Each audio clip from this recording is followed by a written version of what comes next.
नमस्ते बच्चों, welcome back to my channel versatile educator. This is Umesh Pariyar और आज हम पढ़ने वाले हैं रेशियो एनालिसिस का थर्ड वाला पार्ट जो कि है एक्टिविटी रेशियो, जिसको अपन क्या बोलते हैं लिक्विडिटी रेशियो। अब बाकी वीडियोस में हमने दो रेशियोज पढ़ लिए थे, ये हमारा तीसरा वाला वीडियो है, गो थ्रू कर लेना बाकी वीडियोस तो इजीली सब सॉल्व हो जाएंगे। इसके थ्योरी वाले पार्ट वाला वीडियो भी देख लेना तो और अच्छे से बेटर वे में समझ जाएगा, ठीक है। और अब हम चालू करते हैं एक्टिविटी रेशियो, जिसको अपन और क्या बोलते हैं लिक्विडिटी रेशियो, जो हमारी कंपनी का एक्टिविटी के बारे में बताता है। कंपनी की एक्टिविटी के बारे में क्या है, जैसे कंपनी के कोई भी रिसोर्सेज कंपनी यूज कैसे कर रही है, इन्हें इफेक्टिवली एंड एफिशिएंट वे में यूज कर रही है या नहीं यूज कर रही है, अपने कैपिटल को कैसे लगा रही है। तो जो भी कंपनी के पास रिसोर्सेज है वो कंपनी यूज कैसे कर रही है, ये हमें कैसे पता चलेगा एक्टिविटी रेशियो से। तो एक्टिविटी रेशियो का हमारा पहला रेशियो है इन्वेंट्री टर्नओवर रेशियो। कौन सा रेशियो? Inventory turnover ratio. जब आप इन्वेंट्री की बात करते हैं, इन्वेंट्री को अपन एकदम समझने वाले टर्म्स में अगर पढ़े तो इन्वेंट्री होता है मेरा स्टॉक। स्टॉक कोई भी कंपनी का होएगा कैसे? कंपनी जब रॉ मटेरियल लाएगी, जब रॉ मटेरियल बनाएगी, प्रोड्यूस करेगी, मशीन्स में डालेगी, प्रोडक्शन यूनिट से बाहर निकलेगा और वो फिनिश गुड्स में कन्वर्ट होगा, फिर हम उसको बेचेंगे, फिर हम उसको क्या करेंगे? बेचेंगे।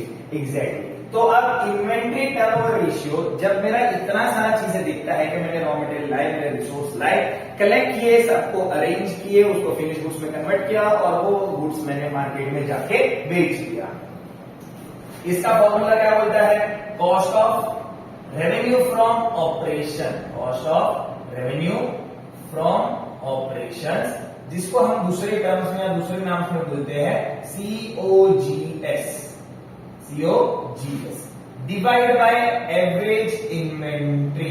By average inventory because company को ये नहीं पता था, कंपनी का साल शुरू हो गया, कंपनी का कुछ स्टॉक ऑलरेडी पड़ा हुआ था, कंपनी ने बाद में कुछ स्टॉक बनाया, साल के बीच में कुछ स्टॉक यूज हो गया और लास्ट में कुछ स्टॉक पड़ा हुआ है जो अगले साल कैरी फॉरवर्ड हो जाएगा।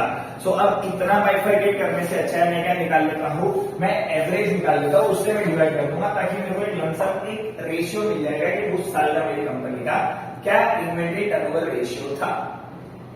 क्या फॉर्मूला है? Cost of revenue from operation या COGS divide by average inventory. What is COGS? Cost of goods sold. COGS का मतलब होता है कॉस्ट ऑफ गुड्स सोल्ड, जितना भी सामान बेचा, गुड्स बेचा, उसका कॉस्ट क्या। सेम जितने भी रेवेन्यू फ्रॉम ऑपरेशन थे, what is my revenue from operation, मेरा जो मेन ऑपरेशन उससे जो भी रेवेन्यू कमाया which becomes my net sales. Net sales की बात करते तो कैसे आता है? सेल्स माइनस सेल्स रिटर्न से। तो उसका मेरे को चाहिए कॉस्ट, उसका मेरे को क्या चाहिए? कॉस्ट। डन। तो ये हो गया मेरा फॉर्मूला। अब ये फॉर्मूला कैसे रखते हैं अपन? सॉल्यूशंस या सिचुएशन के हिसाब से देख लेते हैं। From the following information calculate inventory turnover ratio. क्या क्या दिया हुआ है? Cost of revenue from operation दिया हुआ है 10 लाख रुपीज का, जिसको अपन क्या बोलते हैं COGS। Inventories in the beginning of the year दिया हुआ है 2 lakh rupees. Inventories at the end of the year दिया हुआ है 3 लाख रुपीज। तो इस फॉर्मूला के हिसाब से बड़ा सा इजी सा सम पहले मैंने किया, पहले मेरे को दिया हुआ है बड़ा इजी सा सम, बड़ा इजी सी सिचुएशन कि इन्होंने सब कुछ तो क्वेश्चन में दे दिया है। मेरे को बिगिनिंग ऑफ द ईयर दे दिया है, मेरे को एंड ऑफ द ईयर दे दिया है, मेरे पास ओपनिंग इन्वेंट्री, मेरे पास क्लोजिंग इन्वेंट्री है, मेरे पास COGS है। चलो डायरेक्टली फॉर्मूला में पुट कर देते हैं। COGS cost of revenue total कितना होता है? 10 lakh rupees according to formula 10 lakh rupees डाल दिया। नीचे चाहिए एवरेज इन्वेंट्री। जब भी एवरेज इन्वेंट्री की बात करूंगा, एवरेज इन्वेंट्री का फॉर्मूला होता है, एवरेज इन्वेंट्री का फॉर्मूला होता है opening inventory plus closing inventory divide by 2। What is my opening inventory? Inventory in the beginning of the year is 2 lakh rupees. Opening inventory is 2 lakh rupees plus what is my closing inventory? Inventory at the end of the year is 3 lakh rupees. My closing inventory is 3 lakh rupees divide by 2। 5 lakh divide by 2 कितना होता है?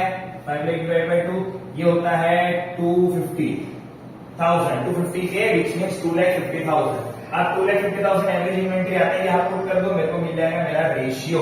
क्या ratio मिलता है? Let's see, this 40 cancel, 25 1 25 4 so my ratio is 4:1। क्या ratio बन गया मेरा? 4:1। फर्स्ट क्वेश्चन का मेरा रेशियो बन गया 4:1। अब ये कैसा होता है कि ये रेशियोज तो दिखाने होते हैं, पर जब भी मैं इन्वेंट्रीज की बात करता हूं, ये इन्वेंट्रीज टाइम्स में कैलकुलेट होती है। किसमें कैलकुलेट होती है? टाइम्स में। कि इस बार हमारे एवरेज इन्वेंट्री का जो भी कॉस्ट था वो 4 टाइम्स था। इन्वेंट्री से हमारा जो भी कॉस्ट था, जो भी रेवेन्यू से कॉस्ट आया था वो कितने टाइम्स था? 4 टाइम्स। तो जब इसको मैं सॉल्यूशन में लिखने का ट्राई भी करूंगा तो इसको मैं कैसे लिखूंगा, इसको मैं ऐसे लिखूंगा 4 times. So my inventory turnover ratio for this question is 4 times. कितने टाइम्स है? 4 टाइम्स हमारा कॉस्ट है। जो भी मेरा एवरेज इन्वेंटरी है उसका 4 टाइम मेरा क्या है? कॉस्ट है। देन गाइस अब इसको जिसमें जो भी रेट में मैं बेचूं अपना प्रॉफिट ऐड करके मैं बेच दूंगा। परफॉर्मेंस दिखाता है कंपनी का एक्टिविटी के हिसाब से, उसके मेन ऑपरेशन के हिसाब से कंपनी कैसे परफॉर्म कर रही है, इफेक्टिवली और एफिशिएंटली भी, मतलब मैक्सिमम ऑप्टिमम या मैक्सिमम यूटिलाइजेशन ऑफ रिसोर्सेज। ठीक है। अब अगर हाई रेशियो है तो it's better for the company और लो रेशियो है then it's not better for the company. ठीक है। अगर हाई रेशियो मतलब कंपनी उन सारी चीजों को, अपने सारे रिसोर्सेज को प्रॉपर्ली यूज कर रही है और प्रॉफिट कमा सकती है, और लो रेशियो है तो हमें कुछ ऐसे स्टेप्स लेने पड़ेंगे ताकि हमारी कंपनी प्रॉफिटेबिलिटी कंपनी बन जाए या प्रॉफिट में आ जाए। तो ये था मेरा पहला सम। देख लो फटाफट, स्क्रीनशॉट ले लो, कॉपी कर लो, क्योंकि इतने इजी से क्वेश्चन तो आ सकते हैं पर क्या पूछेंगे ये लोग आपको, एमसीक्यूज वगैरह में पूछ सकते हैं कि फटाफट लिखो, करो और मार्क्स लो और जाओ। अब अगली बात करते हैं अपना सेकंड क्वेश्चन, जो भी वो भी इजी है पर इससे थोड़ा टफ था जो ऊपर लिखा था। क्या दिया हुआ है देखो, ओपनिंग इन्वेंटरी दिया हुआ है, परचेजेस दिया हुआ है, कैरेज इनवर्ट दिया हुआ है, क्लोजिंग इन्वेंटरी दिया हुआ है, वेजेस दिया हुआ है, फ्रेट आउटवर्ट दिया हुआ है। अब इसका मतलब क्या होता है? तो मैं मान के चल रहा हूं कि आपने 11th में पढ़ा तो हो गई, नहीं पढ़ा था वापस देख लेते हैं। ओपनिंग इन्वेंटरी साल शुरू होते ही जो भी स्टॉक पड़ा हुआ है, जो भी इन्वेंटरी पड़ा हुआ है। परचेजेस उस साल मैंने और कुछ नया परचेज किया क्योंकि उस सिमिलर स्टॉक से मेरा पूरा साल नहीं चल सकता, जो भी स्टॉक पड़ा हुआ है उससे मेरा पूरा साल नहीं चल सकता। कैरेज इनवर्ट की बात करते हैं। कैरेज का मतलब होता है भाड़ा, इनवर्ट का मतलब अंदर आ रहा जो भी सामान है उसका भाड़ा दे रहा हूं। तो परचेज अंदर आ रहा था, उसका भाड़ा दे दिया, कितना दिया? 3000 रुपीज। तो ये परचेज में इंक्लूड होता है। क्लोजिंग इन्वेंट्री साल के एंड में वापस मेरी क्लोजिंग इन्वेंट्री कितनी पड़ी हुई थी कि बच गई है 9000 की इन्वेंट्री, जो अगले साल काम आ सकती है। वेजेस, अब ये इतना जो प्रोडक्शन किया, इतना काम किया, परचेज किया, भाड़ा दिया, प्रोडक्शन किया, बनाया, माल बनाया, बेचूंगा, तो उसके लेबरों को क्या दूंगा? वेजेस दूंगा। This is 4500। एंड जब बेचने के बाद जो भी बाहर का भाड़ा जो लगता है वो क्या आता है? Freight outward. आउटवर्ड का मतलब होता है बाहर जाता है वो भी चीजें, और फ्रेट का मतलब भी भाड़ा ही होता है, किसी चीज का भाड़ा दे देना, एक्सपेंस करना। अब तो जब मैं इन्वेंटरी टर्नओवर रेशियो की बात करता हूं तो मेरा इन्वेंटरी टर्नओवर रेशियो का वो वाला फॉर्मूला क्या बनता है? कोई भी कॉस्ट निकालेंगे, क्या निकालने के लिए? कोई भी चीज का कॉस्ट निकालेंगे। अब यहाँ पे मेरे को इन्होंने कॉस्ट तो दिया ही नहीं है, कॉस्ट दिया क्या? कॉस्ट तो दिया ही नहीं है। मेरे को तो निकालना है कि मेरे को जो भी मैं सामान बेच रहा हूँ या मेरा रेवेन्यू फ्रॉम ऑपरेशन उसका कॉस्ट क्या है? कॉस्ट तो है नहीं, तो सारी इन्फॉर्मेशन कॉस्ट निकल सकता है। क्या फॉर्मूला बोलते हैं कॉस्ट का? Let's see. तो CRFO का मेरा फॉर्मूला है cost of revenue from operation का opening inventory plus purchases plus direct expenses, क्या है? डायरेक्ट एक्सपेंसेस और माइनस क्लोजिंग इन्वेंट्री। क्या फॉर्मूला बन गया मेरा? कॉस्ट निकालेंगे किसी भी चीज का, एक तो ओपनिंग इन्वेंट्री जो भी आपने सामान पड़े हुए थे, फिर आपने और परचेज किए, क्या किया? परचेज, उसका अपन ने डायरेक्ट खर्चा किया, और जो क्लोजिंग इन्वेंट्री पड़ा है वो अपन कैरी फॉरवर्ड करेंगे, वो इस साल से माइनस कर देंगे। तो देखते हैं अपने पास क्या क्या दिया हुआ है। अपने पास ओपनिंग इन्वेंट्री है, अपने पास ओपनिंग इन्वेंट्री कितने का? 3000 का ओपनिंग इन्वेंट्री है। ओपनिंग इन्वेंट्री की जगह पे 30000 लिख दूंगा। परचेज अपन ने किया था, कितने का किया था? 69000 का परचेज, परचेज की जगह पे 69000 भी लिख दिया। अब मेरे पास यहाँ पे दो डायरेक्ट एक्सपेंस है, एक तो कैरेज इनवर्ट भी मेरा डायरेक्ट एक्सपेंस है, एक मेरा वेजेस भी डायरेक्ट एक्सपेंस है। वेजेस बोले तो माल बना रहे हैं, मेरे की माल पे काम कर रहे हैं, उस प्रोडक्ट पे काम कर रहे हैं, उसका मैं भाड़ा ले रहा हूँ, जिसको मैं बोलता हूँ वेजेस। अंदर आने का सामान जो भी मैंने खर्चा दिया था वो भी मैं डायरेक्ट एक्सपेंस में इंक्लूड कर दूंगा। तो 3000 प्लस 4500 ये मेरा क्या हो जाएगा? डायरेक्ट एक्सपेंस बन जाएगा। तो डायरेक्ट एक्सपेंस कैसे बना मेरा? Wages plus carriage inward, wages plus carriage inward कितना आया? वेजेस कितना था? 4500 प्लस 3000 which becomes my 7500। तो डायरेक्ट एक्सपेंस मेरे हो गए 7500। क्लोजिंग इन्वेंटरी मेरे को इन्होंने दिया हुआ है 9000 का, ये मेरा हो गया 9000 का क्लोजिंग इन्वेंटरी। तो सर फ्रेट बाहर जाता हुआ भाड़ा कोई भी डायरेक्ट खर्चा नहीं होता, तो मैं उसको इंक्लूड नहीं करता। Done, okay. तो चलो देखते हैं कितना आता है। 30000 प्लस 69000 प्लस 7500 माइनस 9000। तो 69000 में से 9000 गया, 60000 बच गया। 60 और 30 90 97500 का मेरा तो क्या आ गया? 97,500 का मेरा आ गया CRFO। 97,500 का क्या आ गया CRFO। मेरे को क्या निकालना है एवरेज इन्वेंट्री। एवरेज इन्वेंट्री के मेरे पास क्या फॉर्मूला है opening inventory plus closing inventory divide by 2। क्या मेरे पास ओपनिंग इन्वेंट्री दिया हुआ है क्वेश्चन के अंदर, देख लो यहाँ पे ओपनिंग इन्वेंट्री है मेरे पास 30,000 की, क्लोजिंग इन्वेंट्री है मेरे पास 9,000 की, कितना आ जाएगा 30,000 का ओपनिंग इन्वेंट्री प्लस 9,000 का क्लोजिंग इन्वेंट्री डिवाइड बाय 2। 39,000 को अगर डिवाइड बाय 2 करता हूं तो कितना आता है 2 1 जा 2, 2 9 जा 18, 2 5 जा 10। 19,500 का मेरा आ गया एवरेज इन्वेंट्री। मेरे को दोनों मिल गया, मेरे को मिल गया CRFO, मेरे को मिल गया डायरेक्ट, मेरे को क्या मिल गया एवरेज इन्वेंट्री भी मिल गया। अब अगर मैं यही चीज फॉर्मूला में पुट करूं तो मेरे को कितना मिलेगा 97,500 डिवाइड बाय 19,500। अब 5 में है तो 195 में देखते हैं कि ये जाता है या नहीं जाता है। 195 5 या तो 0 के टेबल में जाएगा या 5 के टेबल में जाएगा। यही मल्टीप्लाई करके डायरेक्टली 5 5 5 जा 25, 5 9 जा 45, 47, 5 1 जा 5 and 9 आ गया अपना। तो 1 जा 5 जा कितना मिल गया मेरे को 5 टाइम्स की मेरी इन्वेंट्री टर्नओवर रेशियो मिल गई सेकंड सम की। होप सो समझ गया होगा बड़ी बेहतरीन तरीके से, स्मार्ट तो हो आप लोग, ठीक है। तो देखते हैं अभी तीसरे क्वेश्चन पे जाते हैं और स्मार्टनेस लेवल को और टफ करते हैं, थोड़ा और स्मार्टनेस लेवल बढ़ाते हैं। डन, ये देख लिया सबने, स्क्रीनशॉट ले लेना जो भी देख रहा है, जो भी नहीं आएंगे, जिनको भी डाउट होगा कमेंट सेक्शन पे डाउट पूछते रहना। अब सीधा सीधा पढ़ना है, सबकी opening inventory closing inventory company की बची हुई होती है, कभी कभार क्लोजिंग इन्वेंट्री नहीं बचता तो ठीक है, फिर परचेज और नए ढंग से शुरू करते हैं। अब इसको समझने के चाहिए तो जो भी घर पे रात को खाना पड़ा हुआ रहता है या बच गया होता है, what we do with that food, हम उसको स्टोर करते हैं, हम अगले दिन वापस उसको यूज करते हैं। मम्मी अब एज ए मैन्युफैक्चरर और making that home food for you guys, तो मम्मी क्या सोचती है कि इतना खाना तो पड़ा हुआ है रात का, अब इससे कितना और एक्स्ट्रा बनवाऊंगा तो दिन भर का जो भी मेरे बेचारे वर्कर एम्प्लॉय जो लेबर घर पे है उनका पेट भर जाए, ठीक है। डन गाइस, तो उस टाइम के लिए उस पीरियड के लिए मम्मी ने वो रॉ मटेरियल उतने ऑप्टिमम यूटिलाइजेशन किया, कुछ खाना पड़ा था कुछ और बना दिया, दोनों मिलके घर वालों के पेट भर जाएंगे। ऐसे कुछ चीजें कंपनी भी लगाती है। अब थर्ड क्वेश्चन की बात करते हैं। थर्ड क्वेश्चन में क्या दिया हुआ है, ओपनिंग इन्वेंट्री दिया हुआ है 29,000, परचेसेस दिया हुआ है 242 का, रेवेन्यू फ्रॉम ऑपरेशन जिसको अपन बोलते हैं नेट सेल्स दिया हुआ है 3,20,000 का।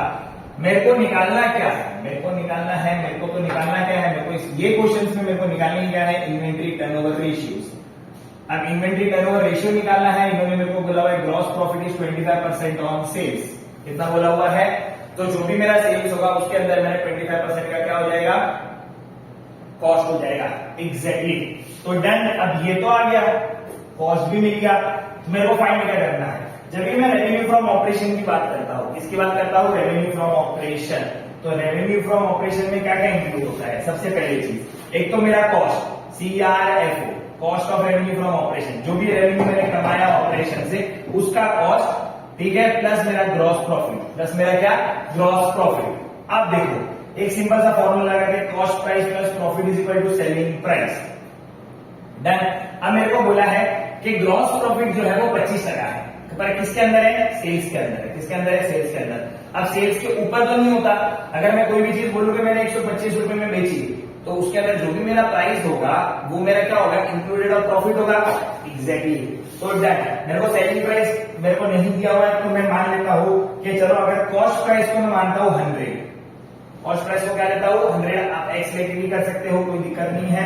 तो अगर 100 का मेरा कॉस्ट प्राइस है, 25% का मेरा अगर क्या बोला हुआ है सेल्स, ग्रॉस प्रॉफिट है, तो 100 कैंसिल, 25 का मेरा हो गया ग्रॉस प्रॉफिट। तो सेलिंग प्राइस मेरा कितना हो गया 125, सेलिंग प्राइस मेरा कितना हो गया 125। डन। इतना इजी सा था ये फाइंड करना था। एक बार मैंने ये फाइंड कर लिया तो मेरा आधा काम तो ऐसे ही खत्म हो गया, ठीक है। मैंने कितना मान लिया, कॉस्ट 100 मान लिया, प्रॉफिट अगर 25% है कॉस्ट पे तो प्लस करके 125 का सेलिंग प्राइस हो गया। अब सेल्स के ऊपर नहीं जा सकता, सेल्स के अंदर ही होगा, सेल्स के क्या होगा अंदर ही होगा चीजें। तो मिल गया। तो वैसे ही अब अगर मेरे को रेवेन्यू फ्रॉम ऑपरेशन दिया हुआ है, सेल्स का 25%, सेल्स का 25% निकाल लो डायरेक्टली। सेल्स कितना होता है? अब सेल्स का 25% निकालने के लिए मेरे पास दो चीज है। तो ये जो 320 है, ये जो क्या है 320 which is my sales, which is my sales, 320 is what? Sales. अगर सेल्स मेरा 320 है, सेल्स मेरा कितना है? 320 है। डन गाइस, सेल्स कितना बोला हुआ है? 320। अब अगर 125% का 125 का 320 है तो 100 का कितना? ये बेसिक मैक्स है जो क्रॉस मल्टीप्लाई के हिसाब से चलता था। 100 का मेरे पास नहीं है इंफॉर्मेशन, पर 125 का मेरे पास इंफॉर्मेशन है। कितना है? 320 का सेल्स है, क्योंकि मेरे को सेल्स दिया हुआ है। सेल्स मेरा 125% हो गया। कॉस्ट निकालना है, फाइंड करते हैं, तो क्रॉस मल्टीप्लाई कर देंगे। अब क्या कर सकता हूं, इसको थोड़ा और आसान कर देते हैं, उससे भी आ जाएगा। इसको थोड़ा और आसान करते हैं, 125 में से 25 माइनस करता हूं, निकाल के तो मेरे को डायरेक्टली मिल जाएगा। तो अब या तो ये क्रॉस मल्टीप्लाई कर लूं या फिर एक शॉर्ट में सीधा कर लेता हूं। 320 इंटू 25% निकाल लो डायरेक्टली। कितना आएगा 25% निकालने पर? दिस टू जीरो कैंसल, 1 2 0 हो गए, 25 50, 25 3 75 एंड 80।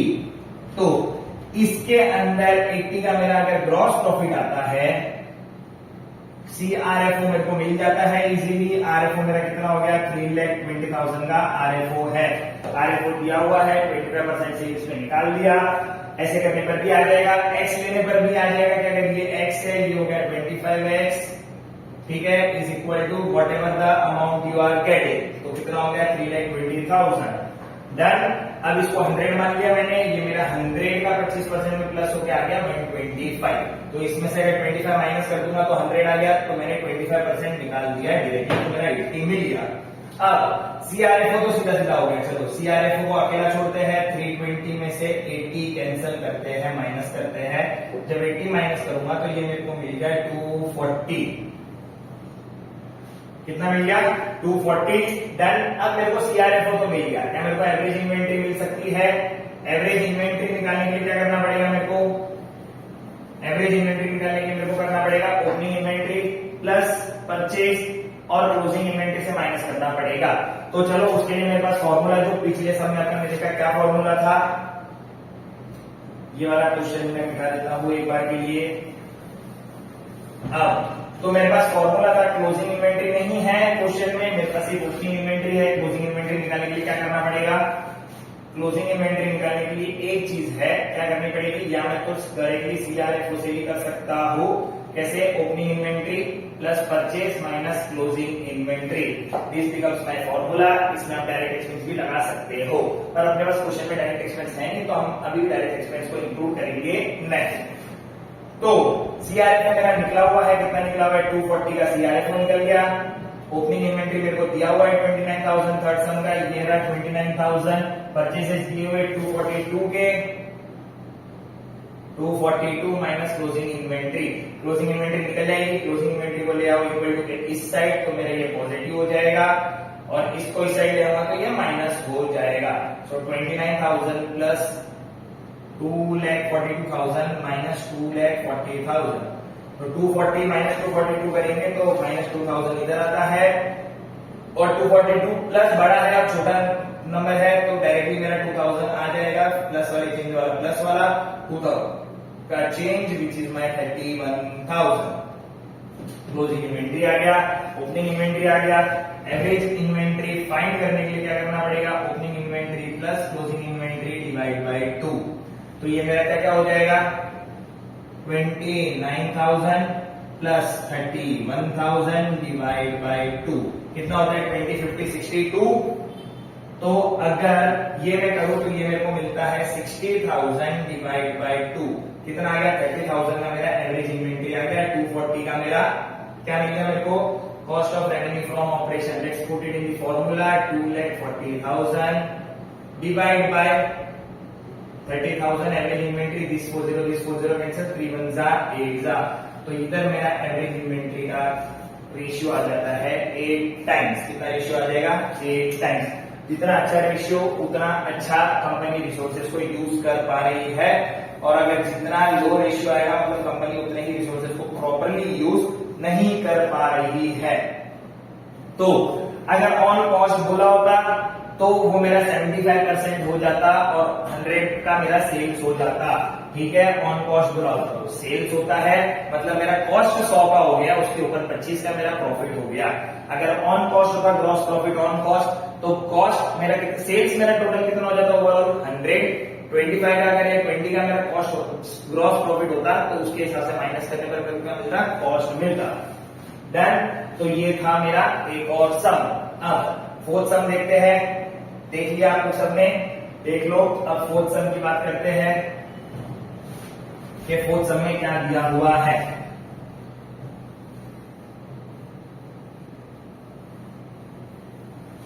अब फोर्थ सम में मेरे को दिया हुआ है, क्वेश्चन पढ़ते हैं।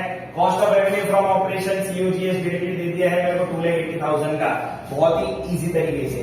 इन्वेंट्री टर्नओवर रेशियो दिया हुआ है यहाँ पे 8 times. Inventory in the beginning is 1.5 times more than the inventory at the end. क्या बोला हुआ है, जो भी मेरा बिगिनिंग का इन्वेंट्री है, ओपनिंग इन्वेंट्री है, वो 8 टाइम्स ज्यादा है। 1.5 times is more, 1.5 times is more than the inventory at the end, 1.5 times is more than the closing inventory. That मेरे को फाइंड इसके अंदर क्या करना है, ओपनिंग एंड क्लोजिंग इन्वेंट्री। तो अब जब मेरे को आईटीआर दिया हुआ है, व्हाट इज माय आईटीआर का फॉर्मूला, तो मेरा इन्वेंट्री टर्नओवर रेशियो का फॉर्मूला ही क्या है, CRFO डिवाइड बाय AI।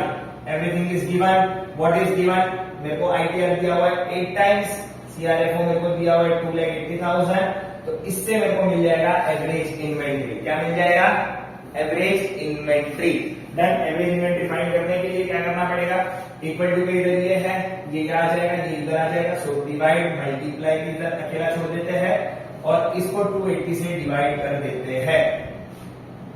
क्या हो जाएगा, 8 1 जा 8, 8 3 जा 24, कितना बचा 4 बचा, 8 बचा 40। So we got average inventory 35,000। अब एवरेज इन्वेंट्री तो मिल गया 35,000 का। अब क्या करें, अब फॉर्मूला की अगर मैं बात करूं तो एवरेज इन्वेंट्री का मेरे पास फॉर्मूला है। क्या फॉर्मूला है, average inventory is equal to opening inventory plus closing inventory divide by 2। Now I don't have anything, मेरे पास कोई इंफॉर्मेशन और दी हुई है क्या, नहीं। एवरेज इन्वेंट्री अगर मैं यहाँ फॉर्मूला में डाल भी दूं 35,000, चलो, is equal to opening inventory plus closing inventory divide by 2। अब इन्होंने मेरे को एक चीज दी हुई है जिससे मैं ओपनिंग और क्लोजिंग इन्वेंट्री आसानी से निकाल सकता हूँ। क्या निकाल सकता हूँ, मेरे को बोल रहे हैं कि inventory in the beginning is 1.5 times more than the inventory at the end. तो जो भी एंड का इन्वेंट्री है उससे 1.5 टाइम्स ज्यादा है, जो भी एंड का इन्वेंट्री उससे क्या है 1.5 टाइम्स ज्यादा। तो लेट मान लो मेरा क्लोजिंग इन्वेंट्री है x, क्लोजिंग इन्वेंट्री क्या है x हो गया। अब ओपनिंग इन्वेंट्री के लिए मेरे को बोला है कि क्लोजिंग इन्वेंट्री से 1.5 टाइम्स ज्यादा है, 1.5 टाइम्स क्या है, ज्यादा है। सो क्लोजिंग इन्वेंट्री से 1.5 टाइम्स ज्यादा है। 1.5 टाइम्स क्या हो गया, ज्यादा हो गया, मिल गया। क्लोजिंग इन्वेंट्री अगर x है, क्लोजिंग इन्वेंट्री क्या है x, तो क्लोजिंग इन्वेंट्री का 1.5 टाइम्स ज्यादा है, क्लोजिंग इन्वेंट्री से 1.5 टाइम्स क्या है, ज्यादा है। तो फाइंड आउट कर लिया और x में वो चीज प्लस कर लिया तो 1.5 टाइम्स ज्यादा हो गया। So I got OI is x plus 1.5, I got CI is x, put it in the formula. OI is x plus 1.5x plus CI is x divided by 2 और इधर कितना आ जाएगा 35,000। अब 2 को इस साइड ले आओ तो ये मेरा कितना मिल जाता है 70,000 is equal to x plus x is 2x and plus 2x plus 1 3.5x। अब अगर x को अकेला छोड़ू तो 70,000 डिवाइड बाय 3.5 इस साइड आ जाएगा नीचे, तो डिवाइड हो जाएगा। अब अगर नीचे का पॉइंट तो ऊपर एक पॉइंट बढ़ जाता है, क्या हो जाएगा, ऊपर का एक पॉइंट बढ़ जाएगा। So this will become my 77 lakh 35,000 1 जा 2 जा, तो ये मेरा मिल गया x इज माय 20,000। अगर x मेरा 20,000 है तो x मेरा क्या होगा, क्लोजिंग इन्वेंट्री। अगर मेरा क्लोजिंग इन्वेंट्री 20,000 है, क्या है 20,000, और उसका 1.5 टाइम्स अगर ओपनिंग है तो x को मिल गया, x की जगह पे पुट करो ओपनिंग इन्वेंट्री फाइंड करने के लिए। Opening inventory is equal to 20,000 से 1.5 गुना ज्यादा, 25% टू 1.5 टाइम्स ज्यादा 20%, 20,000 का 1.5 कितना हो जाता है, कितना हो गया, कितना हो गया 15 2 30, तो कितना है लगभग आ जाएगा 20,000 into 1.5, 0 0 0 0 15 2 30, so I get 30,000 over here. तो ये मेरे को मिल गया ओपनिंग इन्वेंट्री का 50,000, ओपनिंग इन्वेंट्री में मेरा 50,000 है, क्लोजिंग इन्वेंट्री मेरा 20,000 है, तो सबको मिल गया। ये तो फाइंड करना था ओपनिंग इन्वेंट्री और क्लोजिंग इन्वेंट्री। तो ये था मेरा इन्वेंट्री टर्न ओवर रेशियो, क्या था, inventory turn over ratio. Done guys, तो उससे उतना ज्यादा मिल गया। तो अब ये मैंने कर लिए 4 सम, किसके कर लिए, इन्वेंट्री टर्न ओवर रेशियो। आगे अपने पास और भी फॉर्मूलाज है, क्योंकि एक्टिविटी रेशियोज में टोटल 6 फॉर्मूलाज है, ये पहला फॉर्मूले के सम्स। अब आगे वाले वीडियोस में मिलेंगे। तो होप सो वीडियो अच्छी लगी होगी, तो लाइक शेयर कमेंट जरूर करना, क्योंकि ये सब तो करना ही है बाय डिफॉल्ट। और एक बेल आइकन दिखेगी, उस पर क्लिक मार देना, क्योंकि जैसे जैसे वीडियो की अपडेट आती रहेगी आपको पहले मिलती रहेगी, आप सबसे पहले पढ़ लेना, ठीक है। और फिर अपने फ्रेंड्स की हेल्प करना, एग्जाम के अंदर नहीं, एग्जाम के पहले। Okay, bye bye.